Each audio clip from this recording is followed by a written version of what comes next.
Hello बच्चों। तो बेटे आज फिर एक नए चैप्टर के साथ हम ये क्लास स्टार्ट करेंगे और ओवरहेड चैप्टर आज हमने स्टार्ट करने। चैप्टर बहुत बड़ा है और बहुत सारे बच्चों की डिमांड थी कि सर ओवरहेड चैप्टर पे भी वीडियो बनाएं।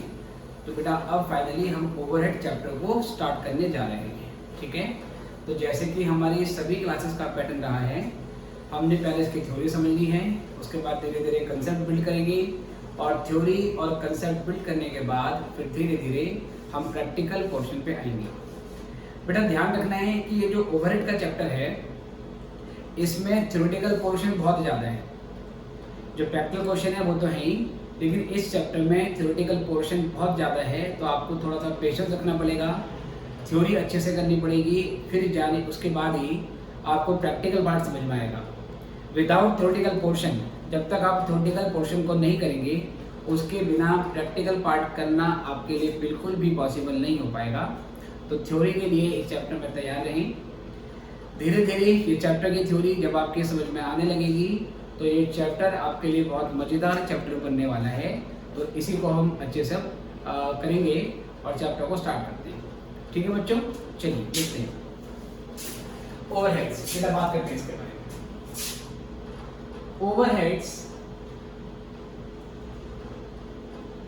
ओवरहेड्स जिसको हम इनडायरेक्ट कॉस्ट के नाम से भी जानते हैं। ओवरहेड्स और indirect cost refers to all those cost, ये वह सारी कॉस्ट होती है। ओवरहेड्स और indirect cost refers to all those cost which cannot be identified with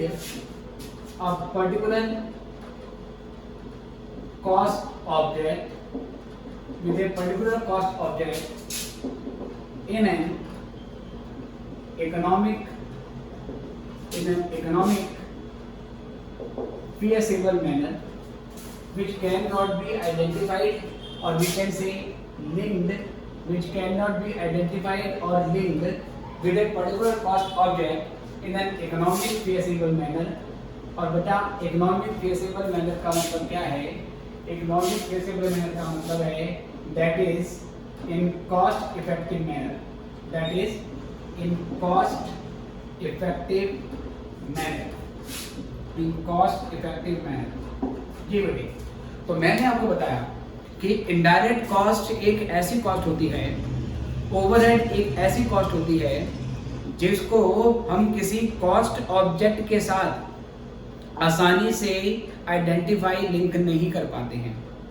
ऐसी कोई भी कॉस्ट जो किसी कॉस्ट ऑब्जेक्ट के साथ आसानी से लिंक नहीं हो सकती, उसको ट्रेस करना पॉसिबल नहीं होता, प्यारे बच्चों, उसको हम ओवरहेड बोलते हैं। तो सबसे पहले आपके मन में कुछ सवाल आएंगे कि सर ये कॉस्ट ऑब्जेक्ट क्या चीज़ होती है? तो बेटा कॉस्टिंग की भाषा में कॉस्ट ऑब्जेक्ट ऐसी कोई भी चीज़ होती है जिसकी कॉस्ट हम सेपरेटली कैलकुलेट करना चाहते हैं। ऑल्दो मैंने ऑलरेडी यूट्यूब पे एक लेक्चर ऑलरेडी अपलोड किया हुआ है जिसका नाम है बेसिक्स ऑफ कॉस्टिंग, जिससे मैंने स्टार्टिंग में कॉस्टिंग की थ्योरी के बारे में कुछ बातें डिस्कस करी हैं। तो अगर वो आप पहला लेक्चर देख लेंगे तो ये चीज़ और अच्छे से आपके लिए क्लियर हो जाएगी। फिलहाल इस चैप्टर के लिए मैं फिर से आपको एक बार मेंशन कर रहा हूँ कि कॉस्ट ऑब्जेक्ट ऐसी कोई भी चीज़ होती है जिसकी कॉस्ट हम कैलकुलेट करना चाहते हैं। अगर मैं ये जानना चाहता हूँ कि इस पेन को बनाने पे हमारा कितना खर्चा आया, इस पेन को क्या बोला जाएगा बेटा? कॉस्ट ऑब्जेक्ट बोला जाएगा। अगर मैं ये जानना चाहता हूँ कि दिल्ली में मेरी जो फैक्ट्री है उस फैक्ट्री में पिछले 6 महीने में मैंने कितना खर्चा किया, तो दिल्ली की पूरी फैक्ट्री को क्या बोला जाएगा? कॉस्ट ऑब्जेक्ट बोला जाएगा। अगर मेरी कंपनी की सेल्स पिछले कुछ टाइम से डाउन जा रही है और एक दिन मैंने तय किया कि मुझे ये पता लगाना है कि मेरे सेल्स मैनेजर कितने हैं और मेरे जो सेल्स मैनेजर हैं उनके ऊपर 6 महीने में मैंने कितना खर्चा किया, तो वो जो सेल्स मैनेजर होंगे उनको भी क्या बोला जाएगा? Cost object. तो फाइनली कॉस्ट ऑब्जेक्ट का मतलब होता है ऐसी कोई भी चीज़ जिसकी कॉस्ट हम कैलकुलेट करना चाहते हैं। तो जो कॉस्ट ऑब्जेक्ट के साथ आसानी से आइडेंटिफाई की जा सकती है, एक्सक्लूसिवली लिंक की जा सकती है, उसको हम डायरेक्ट कॉस्ट बोलते हैं या प्राइम कॉस्ट बोलते हैं। और ऐसी कॉस्ट जो किसी कॉस्ट ऑब्जेक्ट के साथ आसानी से लिंक नहीं होती प्यारे बच्चों, उसको हम क्या बोलते हैं, उसको हम इनडायरेक्ट कॉस्ट बोलते हैं या ओवरहेड बोलते हैं। ठीक है प्यारे बच्चों, तो यहाँ से आगे बढ़ते हैं। ठीक है सर, तो ओवरहेड्स और indirect cost refers to all those cost which can not be identified और linked with a particular cost object in an economic feasible manner. जिसको हम आसानी से एक कॉस्ट ऑब्जेक्ट के साथ लिंक नहीं कर सकते, उसको हम ओवरहेड बोलेंगे। बाकी बेटा वी ऑलरेडी नो, हमें ये पता है कि जो प्राइम कॉस्ट होती है, जिसको मैं डायरेक्ट कॉस्ट भी बोल सकता हूँ, प्राइम कॉस्ट होती है प्यारे बच्चों, इसमें आता है आपका डायरेक्ट मटेरियल,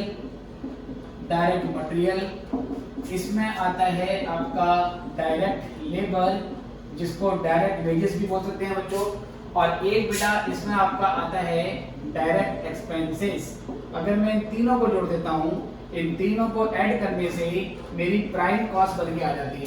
राइट सर, इसी तरीके से बेटा, इसी तरीके से सर, सिमिलरली इसी तरीके से बेटे, अगर मैं क्या करूंगा, इनडायरेक्ट कॉस्ट निकालना चाहता हूं या अगर मैं ओवरहेड कॉस्ट निकालना चाहता हूं, तो ओवरहेड कॉस्ट निकालने के लिए जिसको कि इनडायरेक्ट कॉस्ट भी बोल सकते हैं, इसमें मुझे लेना पड़ता है इनडायरेक्ट मटेरियल, इसमें लेना पड़ता है मुझे इनडायरेक्ट लेबर, और उसके साथ बेटा मुझे इसमें ऐड करना पड़ता है इनडायरेक्ट एक्सपेंसेस। तो फाइनली इन तीनों को ऐड करने के बाद हमारा यहाँ से अमाउंट आ जाता है ओवरहेड का। ठीक है बेटे, तो सर जैसे प्राइम कॉस्ट निकालते हैं, उसमें तीनों के तीनों डायरेक्ट एलिमेंट ले लेते हैं। इनडायरेक्ट कॉस्ट या ओवरहेड को निकालने के लिए हमें इनडायरेक्ट एलिमेंट लेना होता है। उसके बाद बेटा ये जो ओवरहेड होता है, इसको फर्दर हम क्लासिफाई कर सकते हैं। ये ओवरहेड या तो फैक्ट्री ओवरहेड होगा, ठीक है सर, क्या होगा, फैक्ट्री ओवरहेड। अब इसको फैक्ट्री ओवरहेड बोलो या वर्क ओवरहेड बोलो, मैन्युफैक्चरिंग ओवरहेड बोलो, एक ही बात होती है बेटे। तो जो भी ओवरहेड आपके फैक्ट्री के अंदर इनकर हो रहे हैं, जो प्रोडक्शन करने के लिए आप कर रहे हो, उनको फैक्ट्री ओवरहेड बोला जाएगा। उसके अलावा बेटा एडमिनिस्ट्रेशन ओवरहेड होते हैं, इसके अलावा एडमिनिस्ट्रेशन ओवरहेड होते हैं। ठीक है बेटे, जो मैनेजमेंट की पॉलिसी को फॉर्मुलेट करने के लिए, जो डिसीजन मेकिंग के लिए आप मिलकर करते हो, उसको एडमिन ओवरहेड बोलते हैं। ऑफिस में जो भी खर्चा होगा फैक्ट्री का जो स्पेस है उससे बाहर, उसको हम एडमिन ओवरहेड का पार्ट मानेंगे। और प्यारे बच्चों, उसके बाद हमारा जो लास्ट है बेटे वो होता है सेलिंग एंड डिस्ट्रीब्यूशन ओवरहेड। ठीक है सर, जो मार्केटिंग करने के लिए या सेल्स को प्रमोट करने के लिए या गुड्स को डिलीवर करने के लिए आप ओवरहेड इनकर करोगे, उसको सेलिंग एंड डिस्ट्रीब्यूशन ओवरहेड कहते हैं। नॉर्मली ये तीन मेन वैरायटी होती है ओवरहेड की।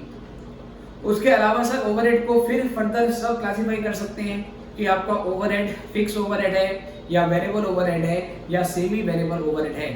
तो ये बातें भी मैं धीरे धीरे डिस्कस करूंगा। फिलहाल इस पूरे चैप्टर में हमने फैक्ट्री ओवरहेड के ऊपर फोकस करना है और हमें ये सीखना है कि अगर एक फैक्ट्री में ओवरहेड इनकर हो रहा है तो पूरी फैक्ट्री का ओवरहेड किस तरीके से, किस मैनर से प्रोडक्ट में एब्जॉर्ब होगा। अगर पूरी फैक्ट्री में हमने खर्चा किया है और फैक्ट्री के अंदर डिफरेंट तरीके के प्रोडक्ट बन रहे हैं, तो फाइनली फैक्ट्री के ओवरहेड को आप एक प्रोडक्ट में किस तरीके से एब्जॉर्ब कर पाओगे। ठीक है प्यारे बच्चों, स्टार्टिंग का ये पोर्शन लिखें और इस चैप्टर का जो मेन सोल है वो अभी आपको धीरे धीरे समझ में आएगा। फिर हम इसके प्रैक्टिकल पोर्शन की ओर आगे बढ़ेंगे। फटाफट से लिख लीजिए।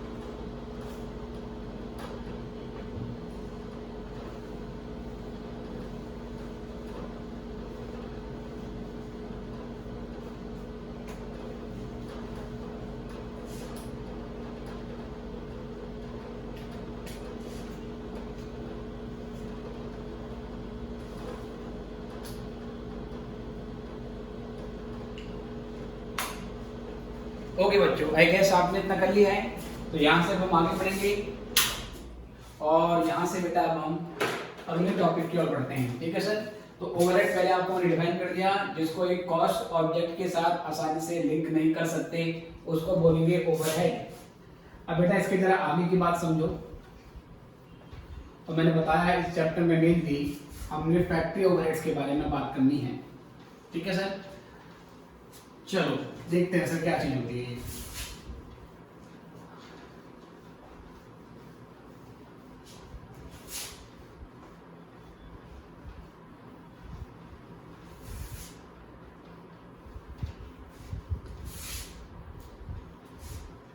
ठीक है बेटा, देखो बेटा यहाँ से आगे बढ़ते हैं। चलिए, अब इस चैप्टर में बेटा मेनली पर्पस क्या है, इस चैप्टर का मेन ऑब्जेक्टिव ये है कि जो ओवरहेड हम इनकर कर रहे हैं फैक्ट्री में, उसको हम अपने प्रोडक्ट की कॉस्ट में किस तरीके से इंक्लूड करेंगे।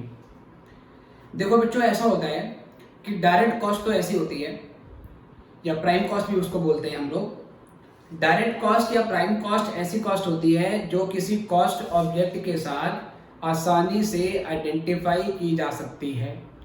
जैसे कि बेटा मान लीजिए हमने पेन बनाया, इस पेन को बनाने में जो प्लास्टिक लगेगा वो डायरेक्ट मटेरियल कॉस्ट है। कितना प्लास्टिक इसमें कंज्यूम हुआ वो आप आसानी से इसमें लिंक कर सकते हो। जो बंदा ये पेन बना रहा है, मान लीजिए बेटा डिजाइन कर रहा है, उसको पर पेन के हम 2 रुपए दे रहे हैं, उसको बोलेंगे लेबर कॉस्ट। तो एक पेन पे लेबर का कितना खर्चा हुआ वो भी हम आसानी से पहचान सकते हैं। तो मान लीजिए प्यारे बच्चों कि इस पेन को बनाने पे 6 रुपए का मटेरियल लगता है और 2 रुपए की आपकी लेबर की कॉस्ट होती है। तो 8 रुपए की कॉस्ट तो आसानी से इस पेन को बनाने में हमने लिंक कर दी, उसको हमने ट्रेस कर दिया। ट्रेस करने का मतलब है ढूंढ लिया, हमने पता लगा दिया। बट कुछ ऐसी कॉस्ट होती है सर जो डायरेक्टली इस प्रोडक्ट में हम इंक्लूड नहीं करवा सकते। जैसे कि मान लीजिए इस पेन का प्रोडक्शन एक फैक्ट्री के अंदर हो रहा है, उस फैक्ट्री का रेंट जा रहा है। अगर उस फैक्ट्री का रेंट जा रहा है तो फैक्ट्री के रेंट का कुछ हिस्सा इस पेन की कॉस्ट में मुझे जोड़ना पड़ेगा। उसी फैक्ट्री के अंदर एक कैंटीन है जहाँ पर लंच टाइम में जो वर्कर्स हैं वो खाना वगैरह खाते हैं, तो वो जो कैंटीन का खर्चा हो रहा है बेटा वो भी इसमें लिंक करना पड़ेगा। उसी फैक्ट्री में एक सुपरवाइजर है जो खुद काम तो नहीं करता, बट ये बाकी वर्कर को काम बांटता रहता है और सुपरवाइज करता है, चेक करता है कि सब लोग अपने काम अच्छे से कर रहे हैं या नहीं कर रहे हैं। तो बेटा सुपरवाइजर की सैलरी का एक हिस्सा हमने इस पेन में जोड़ना पड़ेगा। इसी फैक्ट्री का इंश्योरेंस भी करवा रखा है, तो इंश्योरेंस प्रीमियम का भी एक हिस्सा इस पेन में जोड़ना पड़ेगा। पर बेटा जोड़ेंगे कैसे, कैसे पता लगाएं कि इंश्योरेंस का, फैक्ट्री के रेंट का, मशीन के डेप का और कैंटीन के एक्सपेंस का कितना हिस्सा इस पेन में जाना चाहिए। हमारे पास उसके लिए कोई लॉजिकल तरीका तो होना चाहिए। और खास बात यह है, जब मैं इस पेन को बनाऊंगा, इस पेन की प्रोडक्ट कॉस्ट में मुझे डायरेक्ट कॉस्ट भी ऐड करनी है और इनडायरेक्ट कॉस्ट भी ऐड करनी है। क्योंकि अगर मैं इस पेन में फैक्ट्री का रेंट ना जोड़ूं, इंश्योरेंस ना जोड़ूं और मैं कैंटीन के एक्सपेंसेस ना जोड़ूं, मशीन का डेप्रिसिएशन ना जोड़ूं, केवल डायरेक्ट कॉस्ट को ले लूं, तो मान लो 8 रुपए की मैंने कॉस्ट मानी, उसमें 2 रुपए का मैंने प्रॉफिट ऐड किया और 10 रुपए में पेन बेच दिया।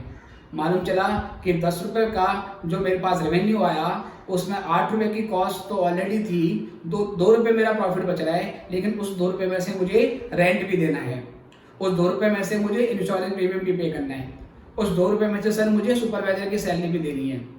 मालूम चला कि सर 2 रुपए में वो सारे खर्चे कवर ही नहीं हो रहे, फिर तो मुझे लॉस हो जाएगा। इसलिए मुझे ये इंश्योर करना होता है कि मैं जो भी चीज़ प्रोड्यूस कर रहा हूँ उसमें अल्टीमेटली मुझे डायरेक्ट कॉस्ट तो इंक्लूड करानी है और मुझे उसके साथ साथ इनडायरेक्ट कॉस्ट भी इंक्लूड करानी पड़ेगी। क्योंकि जब मैं डायरेक्ट और इनडायरेक्ट दोनों कॉस्ट को इंक्लूड कराऊंगा तभी इस पेन की टोटल कॉस्ट आएगी, और फिर उसमें जब मैं प्रॉफिट ऐड करूंगा तब मेरा वो सही मायनों में प्रॉफिट होगा जो कि मेरी पॉकेट में जाएगा। क्या है बात समझ में आ गई? तो क्योंकि ओवरहेड को हम आसानी से नहीं पता लगा पाते, हम आसानी से नहीं पता लगा पाएंगे इसमें रेंट का कितना हिस्सा जुड़ना चाहिए, इंश्योरेंस का कितना हिस्सा जुड़ना चाहिए, सुपरवाइजर की सैलरी का कितना हिस्सा जोड़ना चाहिए। तो बेटा यही सब टेक्निक हमने इस चैप्टर में सीखनी है, और इस चैप्टर में मेनली पूरी प्रोसेस यही है पूरा ऑब्जेक्टिव यही है कि हम ओवरहेड को अपने प्रोडक्ट में किस तरीके से, किस मैनर से, किस लॉजिक से इंक्लूड करेंगे। आई होप ये आपको बात समझ में आ गई होगी। ठीक है sir? Okay sir. It is ensured that product cost should bear all direct and indirect cost। तो बात कह रहे हैं कि बेटा हमें ये इंश्योर करना होता है कि हमारी जो प्रोडक्ट कॉस्ट होती है उसमें डायरेक्ट और इनडायरेक्ट कॉस्ट, सभी कॉस्ट बेयर होनी चाहिए, सारी कॉस्ट उसमें इंक्लूड होनी चाहिए। ठीक है? While direct cost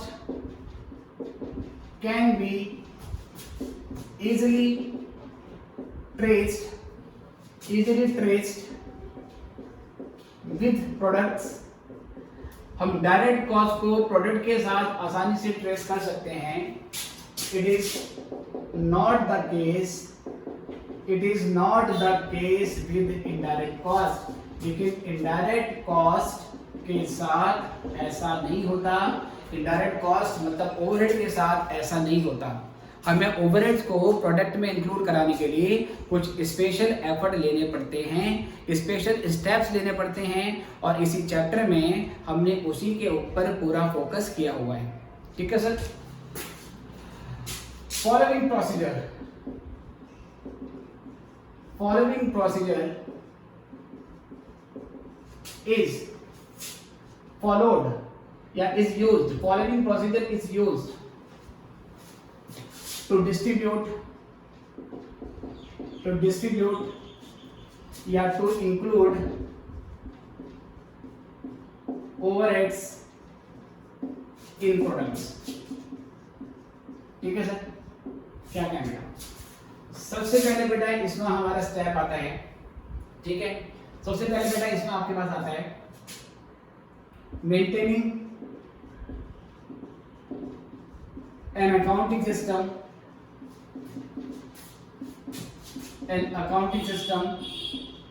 to document या to record overhead। सबसे पहले बेटा हम एक अकाउंटिंग सिस्टम डेवलप करते हैं, मतलब जो भी खर्चा हो रहा है उस खर्चे की बेटा हम रिकॉर्डिंग कर लेते हैं, क्योंकि जब तक हम खर्चे को रिकॉर्ड ही नहीं करेंगे, डॉक्यूमेंट कैसे करेंगे? हम डॉक्यूमेंट नहीं करेंगे तो उसको डिस्ट्रीब्यूट कैसे करेंगे? तो पहली बात तो जब भी अगर कोई ओवरहेड इनकर होता है उसको इमीडिएटली आपने डॉक्यूमेंट कर देना है, उसका बिल आपने बना देना है, उसको जर्नल एंट्री या उसके कहीं पर आपको रिकॉर्डिंग करनी पड़ेगी, क्योंकि आप सारी चीज़ों को मेमोराइज नहीं कर सकते। तो पहली कंडीशन ये है, खर्चा रिकॉर्ड कर लो। ठीक है सर? उसके बाद क्या करेंगे सर? उसके बाद क्या करेंगे बेटा? Divide factory into several departments. उसके बाद क्या करेंगे बेटा? जो पूरी फैक्ट्री होगी उसको डिफरेंट डिपार्टमेंट में डिवाइड कर देंगे।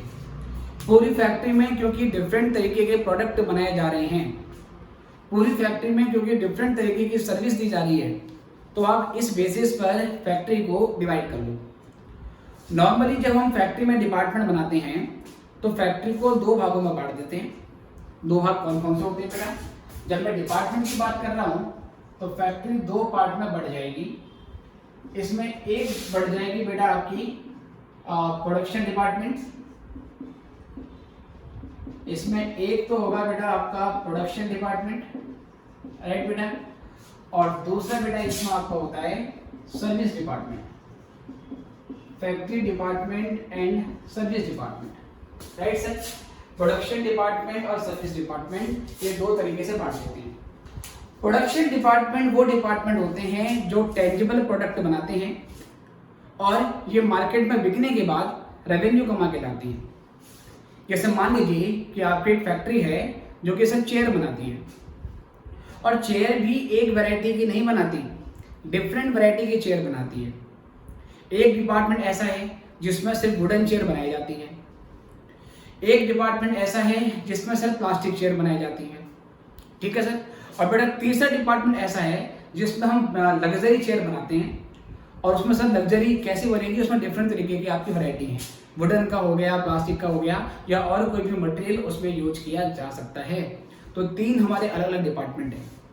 ये तीनों डिपार्टमेंट जो प्रोडक्ट बनाएंगे, जो चेयर बनाएंगे, उसको मार्केट में बेचा जाएगा और वो रेवेन्यू कमा के लाएंगे। सर्विस डिपार्टमेंट वो डिपार्टमेंट होते हैं जो आउटसाइड सर्विस प्रोवाइड नहीं करते, ये केवल इंटरनल सर्विस प्रोवाइड करते हैं। मतलब ये आउटसाइड सर्विस नहीं देते हैं, इसका मतलब ये रेवेन्यू जनरेशन नहीं करते हैं। इनका काम क्या होता है? जैसे एक सर्विस डिपार्टमेंट है रिपेयर्स एंड मेंटेनेंस। हमारे जो प्रोडक्शन डिपार्टमेंट हैं, 3 प्रोडक्शन डिपार्टमेंट हैं, उसमें डिफरेंट तरीके की मशीनें होंगी। तो उन मशीनों की रिपेयर्स और मेंटेनेंस का काम ये रिपेयर डिपार्टमेंट संभाल लेता है। कहीं पर पावर फेलियर होता है डिपार्टमेंट में, ये जाके उसको मैनेज करता है। इसके अलावा बेटा एक कैंटीन डिपार्टमेंट है जो सभी डिपार्टमेंट के लोगों को चाय, कॉफी, पानी या कुछ खाना वाना सर्व करने का काम करता है। अब ये जो रिपेयर्स और मेंटेनेंस डिपार्टमेंट हैं और ये जो कैंटीन डिपार्टमेंट हैं, ये अपनी सर्विस फैक्ट्री से बाहर नहीं देते, तो ये लोग रेवेन्यू जनरेट तो करते नहीं है, ये केवल कॉस्ट इनकर करते हैं। ये केवल क्या करते हैं? कॉस्ट इनकर करते हैं। तो बेटा अल्टीमेटली हमें करना क्या पड़ेगा? तीनों डिपार्टमेंट में जो प्रोडक्ट बन रहे हैं उसमें डिपार्टमेंट की कॉस्ट तो लेंगे ही, प्रोडक्शन डिपार्टमेंट की जो कॉस्ट है वो तो लेंगे ही, इसके अलावा सर्विस डिपार्टमेंट का खर्चा भी हमने इस प्रोडक्ट में इंक्लूड करवाना पड़ेगा। क्योंकि अगर मैं प्रोडक्शन डिपार्टमेंट की कॉस्ट में सर्विस डिपार्टमेंट का खर्चा इंक्लूड नहीं कराऊंगा तो अल्टीमेटली बात वही होगी कि अगर मैं इन खर्चों को नहीं जोड़ता हूं तो जोड़ने के बाद जब प्रोडक्ट का प्राइस निकालूंगा तो वो प्राइस अंडर प्राइस्ड आएगा, क्योंकि केवल प्रोडक्शन की कॉस्ट उसमें इंक्लूड हुई है, उसी में मैंने मार्जिन जोड़ा, एक सेलिंग प्राइस आ गई। बाद में मालूम चला कि जो वो प्रॉफिट बच रहा है उसमें से सर्विस डिपार्टमेंट के खर्चे नहीं निकल रहे। इसलिए ये इंश्योर करने के लिए कि हमारा सेलिंग प्राइस सभी तरीके की कॉस्ट को रिकवर करे, सभी तरीके की कॉस्ट को एब्जॉर्ब करे, इसलिए बेटा हम क्या करेंगे, सभी कॉस्ट को, चाहे वो प्रोडक्शन की कॉस्ट हो, चाहे वो सर्विस की कॉस्ट हो, आपको सभी तरीके की कॉस्ट को उसमें इंक्लूड करवाना पड़ता है। Right sir? तो मैंने कहा प्रोडक्शन डिपार्टमेंट तो प्रोडक्ट बनाएगा, लेकिन सर्विस डिपार्टमेंट और प्रोडक्शन डिपार्टमेंट रेवेन्यू जनरेट करता है, लेकिन सर्विस डिपार्टमेंट किसी तरीके का रेवेन्यू जनरेट नहीं करेगा। ठीक है सर? तो पहले क्या करना पड़ेगा, आपने फैक्ट्री को डिपार्टमेंट वाइज बांटना पड़ेगा। ठीक है बेटा? उसके बाद क्या करेंगे, classify overheads according to department. हमें क्या करने पड़ेंगे सर, जो प्रोडक्ट हैं उसको डिपार्टमेंट वाइज क्लासिफाई करना पड़ेगा, और इसके लिए बेटा हम जो प्रोसेस यूज करेंगे, बाय यूजिंग प्रोसेस ऑफ अब एक प्रोसेस होती है जिसको बोलते हैं प्राइमरी डिस्ट्रीब्यूशन ऑफ ओवरहेड। हम एक प्राइमरी डिस्ट्रीब्यूशन ऑफ ओवरहेड की प्रोसेस निकालेंगे बेटा by using process of primary distribution of overhead. इसके बाद क्या करेंगे सर, उसके बाद डिस्ट्रीब्यूट सर्विस डिपार्टमेंट ओवरहेड्स। फिर जो सर्विस डिपार्टमेंट के ओवरहेड्स आएंगे, मैंने शॉर्ट में लिख दिया OHS, distribute service department overheads among production department. इनको प्रोडक्शन डिपार्टमेंट में चार्ज कर देंगे। ठीक है सर? बाय यूजिंग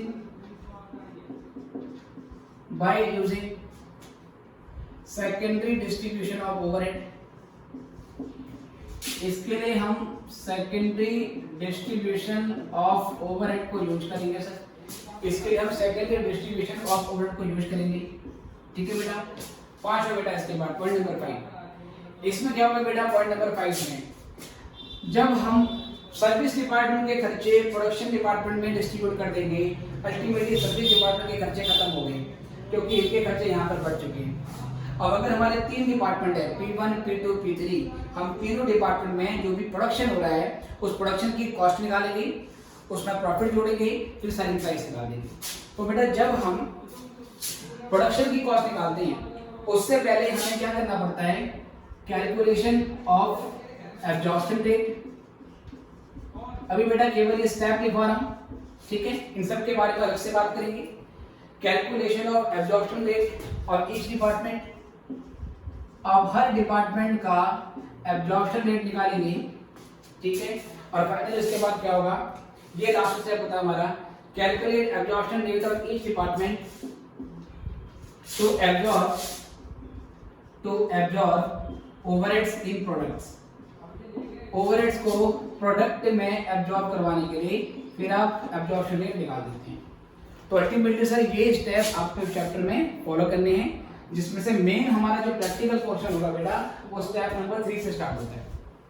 पहली बात तो बिल्कुल नॉर्मल है कि आपको अकाउंटिंग सिस्टम डेवलप करना पड़ेगा। इसके लिए आप नॉन इंटीग्रेटेड या इंटीग्रेटेड अकाउंटिंग सिस्टम कोई सा भी यूज कर सकते हो बेटे।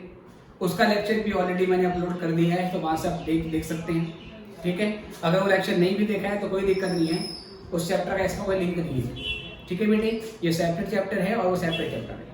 उसके बाद फैक्ट्री को डिपार्टमेंट वाइज आपने बांटना पड़ेगा, किस आधार पे बांटना है वो आपका काम है। फाइनली यहाँ से 3rd 4th 5 से फिर आपका प्रैक्टिकल पोर्शन स्टार्ट हो जाता है, क्योंकि मैंने अभी आपसे डिस्कस करना है। तो आप पहले फटाफट से इतना लिख लीजिए, फिर मैं इसमें आगे बढ़ता हूँ।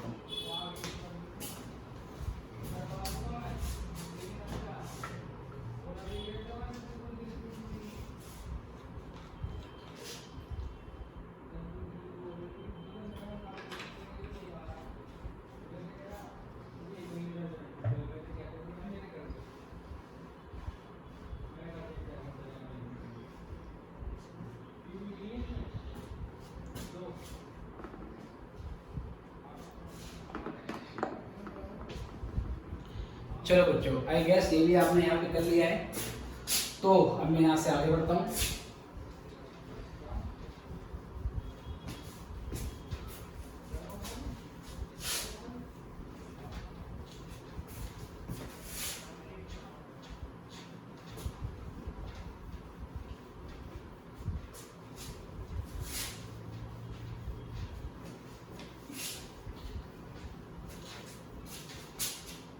जी बच्चों देखिए, अब यहाँ से बेटा हम थ्योरेटिकल पोर्शन स्टार्ट करेंगे और धीरे धीरे फिर हम प्रैक्टिकल केस से भी आएंगे।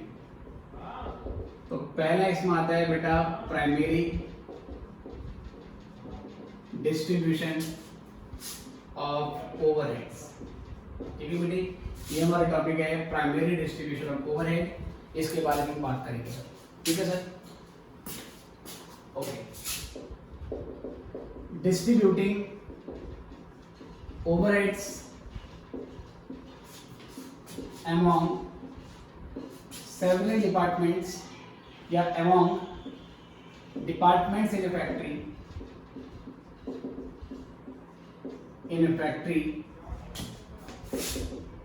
is called primary distribution of overhead, ठीक है सर।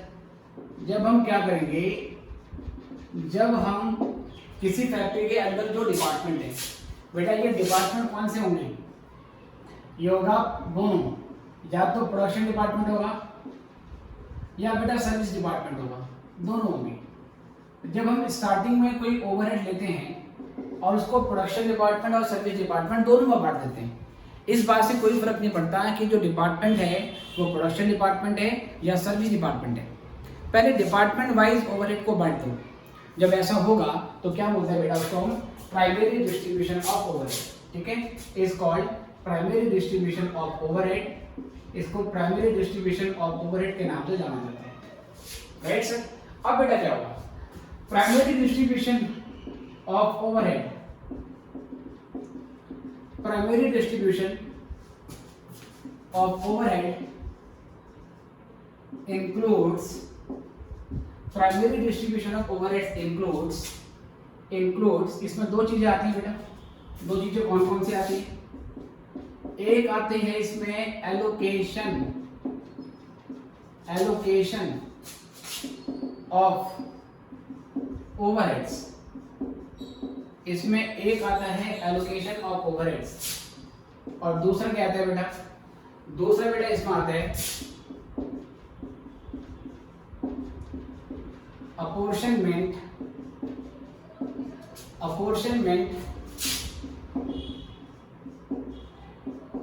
Of overheads. ठीक है sir.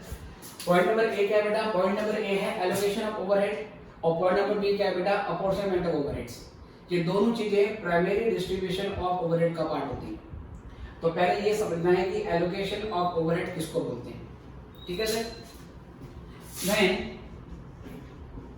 whole amount of an item of overhead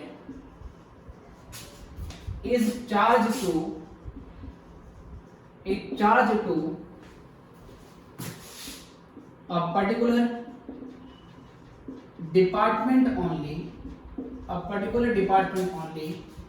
ये बेटा हम डिपार्टमेंट के बदले कॉस्ट सेंटर भी बोल सकते हैं।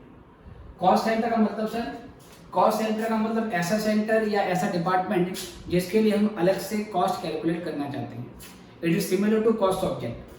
अगर एक ऑब्जेक्ट की हम कॉस्ट निकालना चाहते हैं तो उसको कॉस्ट ऑब्जेक्ट या कॉस्ट सेंटर बोलेंगे। थोड़ा बहुत थ्योरेटिकल डिफरेंस होता है जो कि मैंने कॉस्टिंग बेसिक्स में एक्सप्लेन किया है। Right sir. अभी फिलहाल ध्यान रखना, कॉस्ट सेंटर मतलब डिपार्टमेंट। तो when whole amount of an item of overhead is charged to a particular department only, it is called allocation of overhead। तो बेटा इसको हम allocation of overhead बोलते हैं, इसको allocation of overhead बोलते हैं। ठीक है बेटा। ये क्या चीज है बेटा, जरा इसको ध्यान से समझेंगे, ध्यान से देखिए। सपोज मान लो बेटा मैं ये कहना ही चाह रहा हूं, उसमें एग्जाम्पल ले लेते हैं, मान लो एक कंपनी में या एक मैन्युफैक्चरिंग यूनिट में प्रोडक्शन डिपार्टमेंट जो है वो कुल मिला के 3 है सर। 3 प्रोडक्शन डिपार्टमेंट है। एक प्रोडक्शन डिपार्टमेंट है P1, एक प्रोडक्शन डिपार्टमेंट है P2 और एक प्रोडक्शन डिपार्टमेंट है P3। और इसी के अंदर बेटा सर्विस डिपार्टमेंट भी है और सर्विस डिपार्टमेंट में 2 चीजें आती हैं। एक है बेटा S1 और दूसरा क्या है बेटा S2। ठीक है, ये आ गया बेटा P1, P2, P3 और S1, S2 इस तरीके से हमारे पास डिपार्टमेंट है। कुछ ओवरहेड ऐसे होंगे जो एक्सक्लूसिवली एक ही डिपार्टमेंट के लिए इनकर किए जाते होंगे, या हम पहचान सकते हैं कि ये ओवरहेड, ये खर्चा कौन से डिपार्टमेंट में किया जा रहा है। जैसे कि बेटा मान लीजिए कि अगर हमारे पास 5 डिपार्टमेंट हैं और पांचों डिपार्टमेंट में बेटा एक डिपार्टमेंट ऐसा है P3 जिसके अंदर एक स्पेशल टाइप की मशीन यूज की जाती है, वो मशीन और किसी डिपार्टमेंट में यूज नहीं होती। तो बेटा उस मशीन का जो डेप्रिसिएशन होगा वो पूरा का पूरा हम यहीं पर चार्ज कर देंगे। ऐसे मान लो हर डिपार्टमेंट में एक सुपरवाइजर है और ये सुपरवाइजर जो P1 का है बेटा वो सिर्फ और सिर्फ P1 में काम संभालता है, उसे बाकी डिपार्टमेंट से कोई मतलब ही नहीं है। तो हम उस सुपरवाइजर की सैलरी पूरी की पूरी P1 में चार्ज कर देंगे। Right sir. तो जो ओवरहेड ऐसे होते हैं बेटा हम किसी एक डिपार्टमेंट के साथ आसानी से लिंक कर सकते हैं, तो उस ओवरहेड को क्या बोला जाएगा, उसको जब हम लिंक करेंगे या चार्ज करेंगे तो उसको हम एलोकेशन ऑफ ओवरहेड बोलते हैं। ओवरहेड की एक अमाउंट को एक डिपार्टमेंट पे डाल देना पूरा का पूरा, उसको हम एलोकेशन ऑफ ओवरहेड बोलेंगे। बट सर मान लीजिए ये 5 डिपार्टमेंट हैं, इन पांचों डिपार्टमेंट का कॉमन बिजली का बिल आता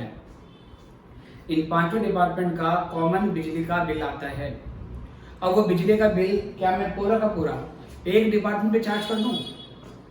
पूरी फैक्ट्री का जिसमें 5 डिपार्टमेंट हैं उस पूरी फैक्ट्री का 2 लाख रुपए का महीने का बिल आता है, क्या वो पूरा का पूरा P1 में चार्ज कर दूं, या वो 2 लाख पूरा का पूरा P2 में चार्ज कर दूं, या सर S2 में चार्ज कर दूं?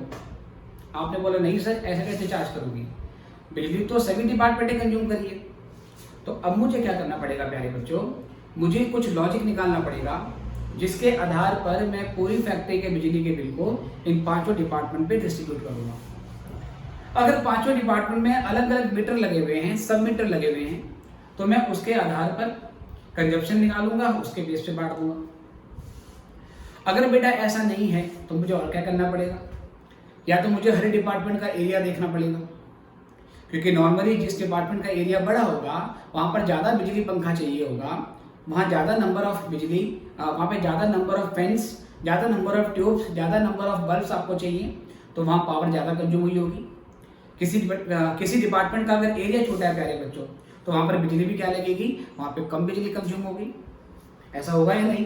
तो या तो मैं हर डिपार्टमेंट का एरिया निकालूं और पूरी फैक्ट्री का जो बिजली का बिल आया उसको एरिया के रेशो में बांट दूं, या मैं हर डिपार्टमेंट के number of light point count करूंगा, हर डिपार्टमेंट के number of light point count करूंगा। सर लाइट पॉइंट क्या होते हैं? लाइट पॉइंट वो होते हैं जो करंट ड्रॉ करते हैं। करंट कहाँ ड्रॉ होगा? जब पंखा चलेगा तो वहां से करंट ड्रॉ होता है, जब ट्यूब चलेगी वहां से करंट आपका ड्रॉ होता है। तो मान लो P1 डिपार्टमेंट में 4 पंखे हैं और 8 ट्यूब हैं, तो 4 और 8 12 लाइट पॉइंट हो गए P1 डिपार्टमेंट के। P2 डिपार्टमेंट में मान लीजिए 6 पंखे हैं और बेटा 15 सपोज वहाँ पे लाइटें हैं, तो 6 और 15 कितना हो गया? 21 पॉइंट हो गए। ऐसे हर डिपार्टमेंट के पंखे और ट्यूब काउंट कर लेंगे, इकट्ठा काउंट कर लेंगे सर, ठीक है। मानेंगे कि सर सभी डिपार्टमेंट में जो लाइटें हैं, जो पंखे हैं, उनकी कैपेसिटी सेम है, डिफरेंट तरीके का नहीं है। फिर हम लाइट पॉइंट काउंट करने के बाद लाइक P1 डिपार्टमेंट में 12 है, P2 में 15 है, P3 में 20 है और P4 में उसके बाद S4 में सपोज 25 है, S2 में 8 है। पूरे फैक्ट्री के बिजली के बिल को मैं 5 डिपार्टमेंट के लाइट पॉइंट के रेशो में बांट दूंगा। तो मुझे इस तरीके से रेशो निकालने पड़ेंगे। और जब मैं किसी ओवरहेड को पूरा का पूरा एक ही डिपार्टमेंट में नहीं चार्ज कर सकता, मुझे 5 डिपार्टमेंट में चार्ज करना पड़ेगा किसी लॉजिक के आधार पर, तो उसको क्या बोलते हैं? अपोर्शनमेंट ऑफ ओवरहेड बोलते हैं। उसे क्या बोलेंगे? Apportionment of overhead. तो शब्दों में फर्क आपको समझना है। एलोकेशन का मतलब होता है ओवरहेड का अमाउंट पकड़ा, एक डिपार्टमेंट में डाल दिया, हमें पता है कि ये इस डिपार्टमेंट से बिलोंग करता है, इस डिपार्टमेंट का इतना है, we know the accurate amount. हर डिपार्टमेंट का सुपरवाइजर अलग है, उसकी सैलरी अलग अलग होगी sir, depending on number of person handled by each department. हर डिपार्टमेंट में काम का क्या नेचर है, कितने लोग काम कर रहे हैं, उसके हिसाब से हम सुपरवाइजर अपॉइंट करते हैं, उनकी सैलरी दे देते हैं। तो वो तो जितनी होगी उतना ट्रेस कर देंगे। लेकिन जहां पर एक ही खर्चा सेवरल डिपार्टमेंट के लिए कॉमन होगा, वहां पर आपको कुछ लॉजिकल बेसिस पर उस ओवरहेड को सभी डिपार्टमेंट में चार्ज करना पड़ता है। और जब बेटा ये प्रोसेस होगी तो उसको क्या बोलेंगे हम? उसको बोलेंगे हम अपोर्शनमेंट ऑफ ओवरहेड। क्या है पॉइंट समझ में आ गया बेटा? पक्का? चलिए सर, अब ऐसे बेटा इसकी तो कोई जरूरत नहीं है, तो मैं ये वाला क्वेश्चन बता देता हूँ। या चलो इसको मैं आगे यहाँ पर यूज करूंगा, इसको मैं आगे यूज करूंगा बेटा, यहाँ से फिर आगे बढ़ते हैं, ठीक है। इसी को बेटा थोड़ा सा आप लोग भी अपनी कॉपी में लगभग आधे पेज का स्पेस छोड़ के चलना, क्योंकि मैं इस एरिया को आगे यूज करूंगा। तो जब whole amount of an item overhead, जब एक ओवरहेड का पूरा अमाउंट एक डिपार्टमेंट में चार्ज कर देंगे तो ये इसमें आ जाएगा, ठीक है बेटे। फॉर एग्जाम्पल ईच डिपार्टमेंट, या बेटा ऐसे बोल देंगे सर, ये सुपरवाइजर है, ये सुपरवाइजर है और ये बेटा डिपार्टमेंट है। तो जो सुपरवाइजर है सर S1, ये सिर्फ और सिर्फ डिपार्टमेंट P1 में काम कर रहा है। सुपरवाइजर है S2, ये सिर्फ और सिर्फ P2 में काम कर रहा है। ऐसे S3, ये सिर्फ P3 में काम कर रहा है, ठीक है बेटा। ऐसे सपोज मान लो कि सर सुपरवाइजर आपका क्या नाम है S4, ये सर्विस डिपार्टमेंट बेटा, सर्विस डिपार्टमेंट 1 में काम कर रहा है। मैंने इसको SP1 कर देता हूँ, चलो ये सर्विस डिपार्टमेंट 1 हो जाता है और ये सर्विस डिपार्टमेंट 2 हो जाता है सर। S denote supervisor. ऐसे तो S5 है बेटा, ये पूरा का पूरा अपना जो काम है ये SP2 में प्रोवाइड करता है, राइट सर। तो ये भी हमने यहाँ पर ले लिया। तो अल्टीमेटली बेटा हमें करना यही है कि अगर सुपरवाइजर अलग अलग हैं, we know the exact amount of their salary, हम सिंपली उसको चार्ज कर देंगे। और जब बिना कोई रेशियो निकाले, बिना किसी कंफ्यूजन के आप एक्यूरेटली अमाउंट चार्ज कर सकते हो, it is called allocation of overhead, ठीक है बेटा। लेकिन जहां पर क्या होगा, एक ही ओवरहेड सेवरल डिपार्टमेंट के लिए कॉमन होगा, तो वहां कोई लॉजिक, कोई रेशियो निकाल के बांटना पड़ेगा। उसको हम क्या बोलेंगे बेटा? उसको बोलेंगे अपोर्शनमेंट ऑफ ओवरहेड, ठीक है sir. When an item of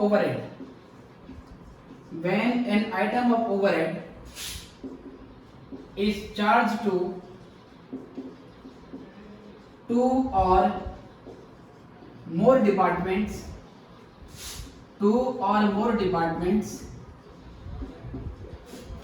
in When an item of overhead is charged to two or more departments in logical manner बेटा, इन लॉजिकल मैनर बेटा, लॉजिकल मैनर आपको ढूंढना पड़ेगा, ठीक है बेटा, लॉजिकल मैनर आपको ढूंढना पड़ेगा, मतलब रेशियो की चीज का नहीं आपको ढूंढना पड़ेगा, ठीक है। It is called apportionment of overhead, इसको हम अपॉर्शनमेंट ऑफ ओवरहेड कहते हैं, अपॉर्शनमेंट ऑफ ओवरहेड कहते हैं, ठीक है बेटा। अब जैसे कि मैं आपको ये बताना चाह रहा था कि सबसे पहले इसमें हमारा जो स्टेप होता है वो होता है एलोकेशन ऑफ ओवरहेड। एलोकेशन में हम क्या करेंगे बेटा, हम एलोकेशन में कुछ नहीं करते, एलोकेशन में सिंपली हर डिपार्टमेंट का ओवरहेड लेंगे, जो पता होगा वो चार्ज कर देंगे। यहाँ पे S1 आ गया, S2 आ गया, S0 टू सुपरवाइजर, ये S3 की सैलरी आ गई, उसके बाद ये S4 की सैलरी आ गई, ये S5 की सैलरी आ गई बेटा। ये पहले हमने यहाँ पर चार्ज कर लिया है, ठीक है सर। ये करने के बाद बेटा अब होगा अपॉर्शनमेंट। अपॉर्शनमेंट किस चीज का होगा, एलोकेशन हुआ था सुपरवाइजर की सैलरी का, मान लो बेटा हर डिपार्टमेंट का सुपरवाइजर अलग है, और ऐसे ही हो सकता है कि पांचों डिपार्टमेंट का एक ही सुपरवाइजर हो। अगर पांचों डिपार्टमेंट का एक ही सुपरवाइजर होगा तो उसके सैलरी को पांचों डिपार्टमेंट में बांटेंगे, बट फिर वो एलोकेशन नहीं कहलाएगा, उसको बोलेंगे अपॉर्शनमेंट। और सुपरवाइजर की सैलरी पांचों डिपार्टमेंट में कैसे बटेगी, उसके लिए कोई रेशो ढूंढना पड़ेगा, लॉजिक ढूंढना पड़ेगा। लॉजिक क्या हो सकता है, आप ये देखो सुपरवाइजर किस डिपार्टमेंट में कितना समय स्पेंड करता है। अगर सुपरवाइजर अपने समय का 20% P1 पे लगाता है तो सैलरी का 20% P1 में चार्ज होगा। या आपको हर डिपार्टमेंट के नंबर ऑफ एम्प्लॉय देखने पड़ेंगे, क्योंकि सुपरवाइजर का काम होता है सुपरवाइज करना, ओवरसी करना, वर्कर को देखना है कि सभी वर्कर अपना काम कर रहे हैं या नहीं कर रहे हैं। तो जिस डिपार्टमेंट में जितने ज्यादा वर्कर होंगे वहां सुपरविजन की रिक्वायरमेंट ज्यादा होगी, इसलिए बेटा या तो नंबर ऑफ एम्प्लॉयज के बेस में बांट देंगे, या time spend in each department by supervisor, इसके बेस पे बांटना पड़ेगा। तो ये धीरे धीरे हम आगे देखेंगे, हमें जो क्वेश्चन में बेस दिया होता है उसके हिसाब से सिलेक्शन करना पड़ता है। अभी मैं क्या मान रहा हूँ, हर डिपार्टमेंट का सुपरवाइजर अलग है। उसके बाद क्या है बेटा, अपॉर्शनमेंट। अगला काम होगा अपॉर्शनमेंट का, और अपॉर्शनमेंट में क्या होगा बेटा, अपॉर्शनमेंट में क्या होगा बेटा, अपॉर्शनमेंट में अल्टीमेटली आपको क्या करना पड़ेगा, लाइक फैक्ट्री का रेंट, आपने फैक्ट्री के रेंट को फाइनली अलग अलग बांटना पड़ेगा, ठीक है बेटे। जैसे कि बेटा रेंट का कुछ हिस्सा, मैं रेंट को लिख रहा हूँ बेटा R1, सर रेंट का कुछ हिस्सा बेटा यहाँ पर गया R1, इसी रेंट का बेटा कुछ हिस्सा यहाँ पर गया, कुछ हिस्सा बेटा यहाँ पर गया, यहाँ पर भी गया और यहाँ पर भी गया। R1 का मतलब रेंट की अमाउंट तो एक ही है, बट वो अमाउंट पांचों डिपार्टमेंट में बट रही है, उसके लिए कुछ रेशो निकाला होगा। जैसे कि अगर पूरी फैक्ट्री का कंबाइंड रेंट गया है, पांचों डिपार्टमेंट का कंबाइंड रेंट गया है, तो हम हर डिपार्टमेंट का एरिया निकाल लेंगे और एरिया के रेशो में रेंट बांट देंगे। लॉजिक यही है कि बड़े एरिया वाले डिपार्टमेंट का रेंट ज़्यादा चार्ज होना चाहिए और छोटे एरिया वाले डिपार्टमेंट का रेंट कम चार्ज होना चाहिए। तो ये हम बेटा यहाँ पर कर देते हैं, ठीक है बेटे। जैसे ही हम ये काम कर देंगे, पहले जैसे ही हम ये काम कर देंगे, मतलब कि एलोकेशन भी हो गया, एलोकेशन भी हो गया, अपॉर्शनमेंट भी हो गया। ये होने के बाद हमारे पास यहाँ से अमाउंट आ जाएगी प्राइमरी डिस्ट्रीब्यूशन ऑफ ओवरहेड की। जो अमाउंट यहाँ से बेटा हमारे पास निकलेगी, let me right with different colour. अब जो अमाउंट यहाँ से आएगी बेटा, इसको बोलेंगे हम प्राइमरी डिस्ट्रीब्यूशन ऑफ ओवरहेड, ठीक है सर। यहाँ से प्राइमरी डिस्ट्रीब्यूशन ऑफ ओवरहेड निकल के आ जाएगा पहले बच्चों। तो यहाँ से हमारा प्राइमरी डिस्ट्रीब्यूशन ऑफ ओवरहेड आ गया, एलोकेशन और अपॉर्शनमेंट की अमाउंट को जोड़ने के बाद। तो मेरे पास कुछ फिगर बेटा इसकी आ जाएगी। फॉर एग्जाम्पल मान लीजिए बेटा इसकी फिगर आती है 600 रुपए की, इसकी फिगर आती है 500 रुपए की, इसकी फिगर आती है 400 रुपए की, इसकी फिगर आती है 300 रुपए की, इसकी फिगर होती है 200 रुपए की। तो ये हमने कैसे निकाला है सर, एलोकेशन और अपॉर्शनमेंट से इस अमाउंट को मैंने निकाला है। इतना पहले नोट करो, फिर मैं यहाँ से आगे बढ़ता हूँ, ठीक है। अभी बेटा यहाँ और स्पेस चाहिए, थोड़ा सा एक स्पेस और चाहिए, बाकी आके नोट करो, इसको नोट करो। अब जो लिखाऊंगा इसे के आगे से करना, लेकिन ये हिस्सा आपको ध्यान में रखना है।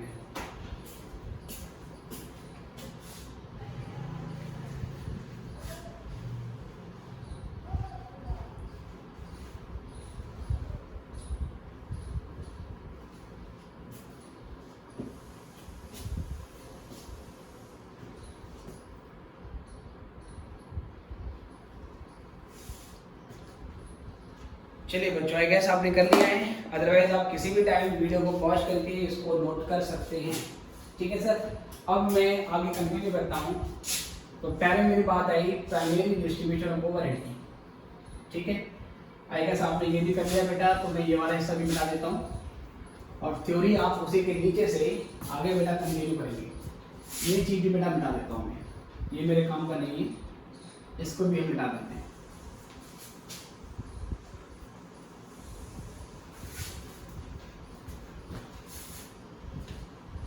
अब यहाँ से बेटा आगे बढ़े हैं सेकेंडरी डिस्ट्रीब्यूशन ऑफ ओवरहेड। ठीक है सर, एग्जांपल हुई है, उसी को आपने रखना बेटा continue. Secondary distribution of overhead. या बेटा उससे पहले सर एग्जांपल देखते हैं कि जब हम अपॉर्शनमेंट करेंगे तो कौन कौन से खर्चे हो सकते हैं पॉसिबल, जिसको हमें रेशो में बांटना पड़ेगा, और उनको बांटने का एप्रोप्रिएट बेस कौन कौन सा हो सकता है। ठीक है सर, तो यहाँ लिख सकते हैं हम some common overheads for all department. सभी डिपार्टमेंट के कुछ कॉमन ओवरहेड होते हैं और उसको आप किस आधार पर अपोर्शन करोगे, उसको किस आधार पर अपोर्शन करोगे बेटा, ये आपको ध्यान से देखना है। जैसे कि बेटा एक मैंने यहाँ बताया आपको एग्जांपल कि सपोज फैक्ट्री का रेंट है। ठीक है बेटे, सपोज मान लीजिए फैक्ट्री का रेंट है बेटा, तो फैक्ट्री रेंट कैसे बटेगा? फैक्ट्री रेंट इक्वल हो गया रेशो किस चीज का, एरिया ऑफ ईच डिपार्टमेंट। आप हर डिपार्टमेंट के रेशो पे उसको बांट सकते हो। इसके बाद जनरल लाइटिंग। जनरल लाइटिंग का मतलब होता है पूरी फैक्ट्री की कुछ लाइटिंग होती है बेटी जो सबके लिए कॉमन होगी, है ना सर। सपोज मान लो फैक्ट्री का डिपार्टमेंट है, फैक्ट्री के डिपार्टमेंट के बाहर एक कॉमन एरिया है जहाँ पे लंच टाइम में सभी लोग आके बैठते हैं और सर उसका कॉमन लाइटिंग होती है, या वॉशरूम वगैरह होते हैं सर, वहाँ पर भी लाइटिंग होती है। तो ये लाइटिंग सबसे बिलोंग करती है।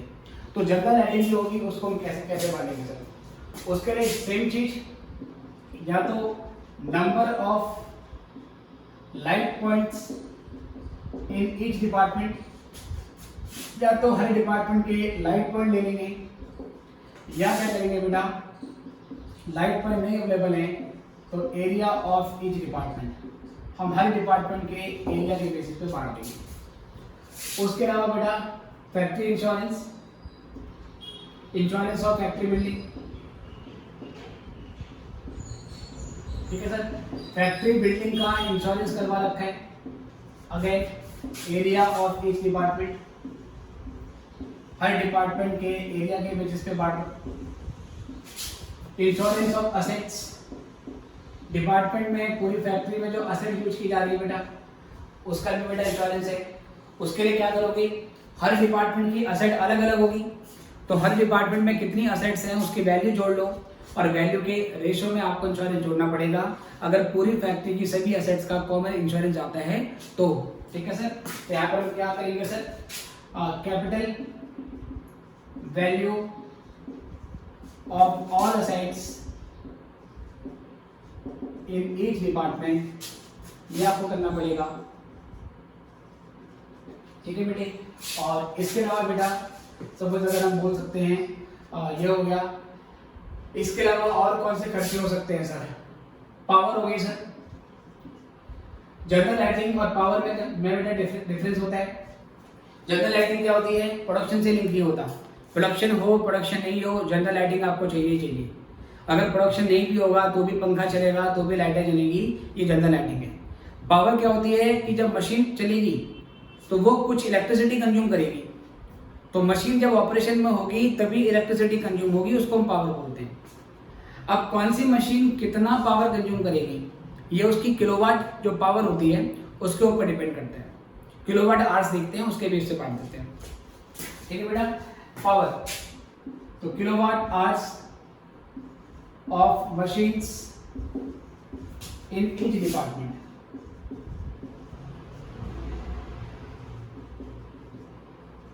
ठीक है बेटा, इसके अलावा बेटा स्टोर एक्सपेंसेस। एक हमारा स्टोर रूम होगा जहां पर मटेरियल स्टोर किया हुआ है। अब जो मटेरियल हमने स्टोर किया है उस स्टोर रूम का खर्चा भी आपको डिपार्टमेंट में चार्ज करना पड़ेगा। किस आधार पे बांटें? या तो ये देखें कि स्टोर डिपार्टमेंट में कौन से डिपार्टमेंट का कितना मटेरियल रखा हुआ है, उसकी वैल्यू के रेशो पे बांट दो, या स्टोर रूम ने पूरे महीने में किस डिपार्टमेंट को कितनी वैल्यू का मटेरियल इशू किया उसके रेशो में बांट दो। जिस डिपार्टमेंट में ज़्यादा मटेरियल इशू हुआ होगा वहाँ पर स्टोर रूम का ज़्यादा खर्चा चार्ज कर लो। रीजन ये माना जाएगा कि इस स्टोर रूम का मैक्सिमम बेनिफिट तो वो डिपार्टमेंट ले रहा है जो मैक्सिमम वैल्यू का मटेरियल कंज्यूम कर रहे हैं, उस पर चार्ज कर दो। या जब भी आप स्टोर रूम से सामान मंगाते हैं तो आप उसके लिए स्टोर रिक्विजिशन नोट बनाते हैं, एक डॉक्यूमेंट बनाते हैं जिसका नाम होता है स्टोर रिक्विजिशन नोट। तो जितनी ज़्यादा बार कोई डिपार्टमेंट स्टोर रिक्विजिशन नोट बनाता है मतलब उसने उतनी बार सामान मंगाया है। तो हर डिपार्टमेंट का स्टोर रिक्विजिशन नोट देख लो, उसकी पर्चियों, जैसे एक डिपार्टमेंट ने 15 बार सामान मंगाया महीने में तो उसके स्टोर रिक्विजिशन नोट 15 बार बने होंगे, दूसरे डिपार्टमेंट के 12 नोट बने हुए हैं। ऐसे हर डिपार्टमेंट के स्टोर रिक्विजिशन नोट देख लो, उस नंबर के रेशो में बांट दो। तो number of store requisition note of each department वगैरह वगैरह। तो बेटा ऐसे बहुत सारे केस हो सकते हैं, आपको क्वेश्चन पढ़ना पड़ता है और उसके हिसाब से आपको अच्छे से उसे कवर करना पड़ेगा। ठीक है, आप सेम मॉड्यूल में थ्योरी पढ़ोगे तो और हो सकता है आपको एग्जाम्पल देंगे। ऐसे बेटा हो सकता है कि अगर पांचों डिपार्टमेंट में टेलीफोन रखे हुए हैं और पांचों डिपार्टमेंट के कॉमन अगर टेलीफोन मिल जाता है तो एक्सटेंशन कितनी है हर एक डिपार्टमेंट में वो सर आपको काउंट करनी पड़ेगी, या number of calls made by each department उसके बेसिस पे आपको बांटना पड़ेगा। तो यहाँ पर इस चैप्टर में कॉस्टिंग थोड़ी सी कॉम्प्लिकेटेड हो जाती है क्योंकि ओवरहेड आसानी से लिंक नहीं हो सकता किसी प्रोडक्ट के साथ, सर्विस के साथ, इसलिए बेटा उसको एब्जॉर्ब करवाने के लिए, डिस्ट्रीब्यूट कराने के लिए हमें ज़्यादा साइंटिफिक मेथड और ज़्यादा लॉजिकल मैनर हमें ढूंढने पड़ते हैं। तो ये सारी चीज़ें अपॉर्चुनिमेंट में यूज होगी।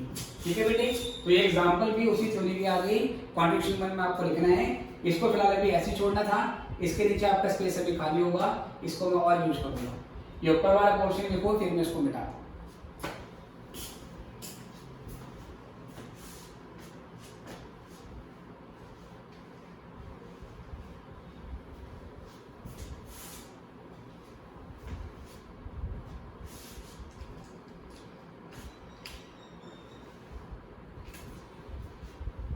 ओके बच्चों, आई गेस आपने ये भी कर लिया है, तो अब हम यहाँ से आगे बढ़ेंगे बेटे। अपॉर्चनमेंट के लिए आपको ये बेस देखने पड़ेंगे। अपॉर्चनमेंट हो जाने के बाद हमारा पहला स्टेज खत्म हो जाता है। यहाँ से जो अमाउंट हमारी निकलेगी ये सारे अमाउंट बोलेगी प्राइमरी डिस्ट्रीब्यूशन ओवरहेड, तो इतनी अमाउंट निकल के हमारे पास आ गई है। अब बेटा क्या होगा, प्राइमरी डिस्ट्रीब्यूशन होने के बाद अगले स्टेज पे आ जाएंगे। प्राइमरी डिस्ट्रीब्यूशन होने के बाद बेटा अब यहाँ से अगले स्टेज पे आएंगे, और वो अगली स्टेज क्या है, उसका नाम है secondary distribution of overhead. Secondary distribution of overhead sir. अब बेटा ये सेकेंडरी डिस्ट्रीब्यूशन ओवरहेड ये क्या चीज होती है, इसको आपने ध्यान से देखना है। जब हम प्राइमरी डिस्ट्रीब्यूशन कर देते हैं तो हमारे पास हर डिपार्टमेंट के ओवरहेड का एक अमाउंट आ जाता है, चाहे वो प्रोडक्शन डिपार्टमेंट हो P1 P2 P3, चाहे वो सर्विस डिपार्टमेंट हो SP1 और SP2। फिर हम क्या करेंगे, सर्विस डिपार्टमेंट के जो ओवरहेड आएंगे उसको अल्टीमेटली प्रोडक्शन डिपार्टमेंट में डिस्ट्रीब्यूट कराया जाएगा। इसका रीजन मैंने क्या बताया था, क्योंकि सर्विस डिपार्टमेंट कोई रेवेन्यू जनरेशन नहीं करते हैं। सर्विस डिपार्टमेंट रेवेन्यू जनरेट नहीं करता है, क्योंकि ये रेवेन्यू जनरेट नहीं कर रहा है तो सर्विस डिपार्टमेंट का जो खर्चा है बेटा, वो खर्चा भी प्रोडक्शन डिपार्टमेंट ने क्या करना पड़ेगा बेटा, एब्जॉर्ब करना पड़ेगा। जैसे मान लीजिए घर में 4 लोग हैं, मम्मी पापा और 2 भाई बहन, 4 लोग हैं बेटा। मम्मी घर का काम संभालती है, केवल वो इंटरनल सर्विसेज दे रही हैं, वो बाहर रेवेन्यू नहीं कमाती, वो पूरे घर को, फैमिली को मैनेज करती हैं, सबको सर्विस देती हैं, आपके लिए खाना बनाती हैं, आपके कपड़े धोती हैं, घर का झाड़ू पोछा करती हैं और खूब खुशी से अपनी सारी जिम्मेदारियां संभालती हैं, लेकिन वो रेवेन्यू जनरेट नहीं करती। पापा जॉब करते हैं, पैसा कमाते हैं, आप जॉब करते हो सर, पैसा कमाते हो, आपकी बहन जॉब करती है, वो भी सर पैसा कमाते हो। तो क्या आप 3 लोगों की जिम्मेदारी नहीं है जो रेवेन्यू जनरेशन कर रहे हैं कि मम्मी का खर्चा भी एब्जॉर्ब किया जाए? ऐसा ही यहाँ पर होगा।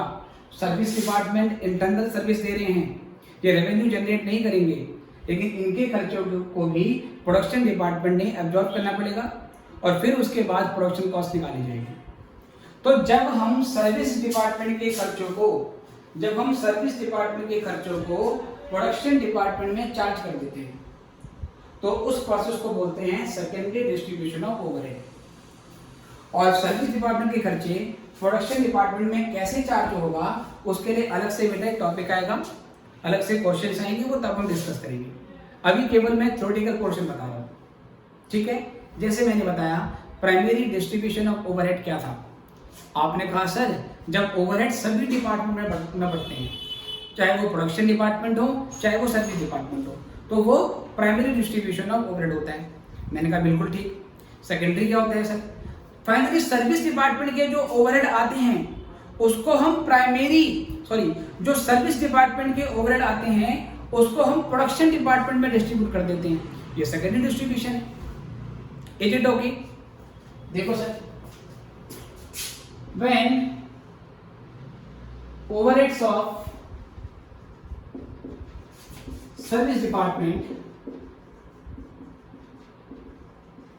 ठीक है, जो कि कहां से निकाले हमने, calculated from process of primary distribution of overhead,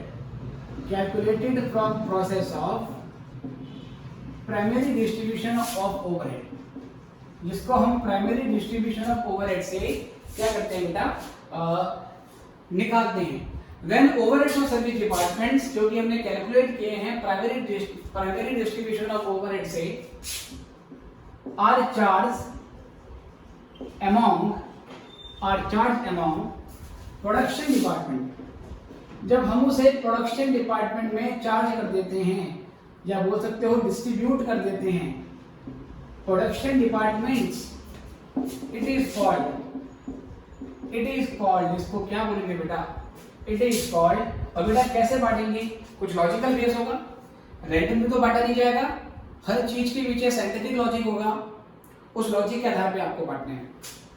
it is called secondary distribution of overhead, इसको हम सेकेंडरी डिस्ट्रीब्यूशन ऑफ ओवरहेड कहते हैं, इसको सेकेंडरी डिस्ट्रीब्यूशन ऑफ ओवरहेड बोला जाएगा, ठीक है बेटा। तो अल्टीमेटली क्या होगा बेटा, अब सुने ध्यान से जरा, अब हम इस पे वापस आते हैं।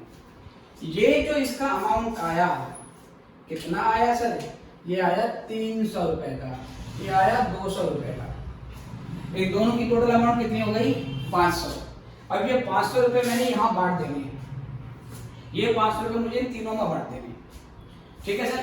मान लो सर मैं ऐसा करता हूँ कि 200 रुपए यहाँ बांट देता हूँ, 200 रुपए यहाँ बांट देता हूँ, 100 रुपए यहाँ बांट देता हूँ। सर ऐसे कैसे बांट दें, मैं तो कुछ लॉजिकल बेस होगा, लॉजिक के आधार पे बांटेंगे। अभी के लिए मान लो कि बांट दिया और मैंने यहाँ 200 200 100 बांट दिए। अब सर ये भी खत्म हो गया, ये भी खत्म हो गया, इसके खर्चे 0 हो गए। जब सर मैं ये बांट देता हूँ, तो ये बांटने के बाद ये जो मैं बांट रहा हूँ, इस प्रोसेस को बोलते हैं बेटा, इस प्रोसेस को बोलते हैं सेकेंडरी डिस्ट्रीब्यूशन ऑफ ओवरहेड। और जो बेटा मैं यहाँ पे ये 200 200 और 100 रुपए जोड़ रहा हूँ ना, इसको जोड़ने के बाद सर्विस डिपार्टमेंट के खर्चों को प्रोडक्शन में चार्ज करते हैं, तो बेटा इस प्रोसेस को बोलते हैं सेकेंडरी डिस्ट्रीब्यूशन ऑफ ओवरहेड। और ये करने के बाद बेटा हमारे पास डिपार्टमेंट की टोटल ओवरहेड आ जाएगी। P1 का ओवरहेड हो गया 800, P2 का हो गया 700 और बेटा P3 का हो गया हमारे पास क्या नाम है 500 सर। और S1 का बेटा 0 हो चुका है, SV2 का 0 हो चुका है क्योंकि वो खर्चे यहाँ पर बढ़ चुके हैं। तो फाइनली जब हम सर्विस डिपार्टमेंट के खर्चों को प्रोडक्शन डिपार्टमेंट में चार्ज कर देते हैं तो उसको हम सेकेंडरी डिस्ट्रीब्यूशन ऑफ ओवरहेड कहते हैं। अब जब हम प्रोडक्शन डिपार्टमेंट के खर्चे निकाल चुके हैं, 800 रुपये खर्चा यहाँ पर आ गया, 700 रुपये यहाँ पर आ गया और 500 रुपये यहाँ पर आ गया। इतना करने के बाद बात खत्म नहीं होती। जब हम प्रोडक्शन डिपार्टमेंट के ओवरहेड कैलकुलेट कर लेते हैं from primary and secondary distribution of overhead, उसके बाद अगली स्टेज होती है एब्जॉर्प्शन रेट निकालने की। और एब्जॉर्प्शन रेट क्या होता है, इसको कैसे निकालते हैं, उसको निकालने के डिफरेंट तरीके कौन कौन से हैं, बेटा ये अब हम अगले लेक्चर में डिस्कस करेंगे, नेक्स्ट टू नेक्स्ट लेक्चर में डिस्कस करेंगे। अब जो मैंने अगला लेक्चर आपको कराना है उसमें पहले आपको मैंने प्राइमरी डिस्ट्रीब्यूशन और सेकेंडरी डिस्ट्रीब्यूशन के ऊपर क्वेश्चंस करवाने हैं। जब प्राइमरी डिस्ट्रीब्यूशन और सेकेंडरी डिस्ट्रीब्यूशन के न्यूमेरिकल कर लेंगे, फिर उसके बाद इसका जो अगला स्टेज होता है वो क्या है, एब्जॉर्प्शन रेट निकालने का, वो हम सीखेंगे। ठीक है, फिलहाल अभी के लिए इतना ही, फिर आपसे मिलेंगे नेक्स्ट लेक्चर। गुड बाय बच्चों, खुश रहो।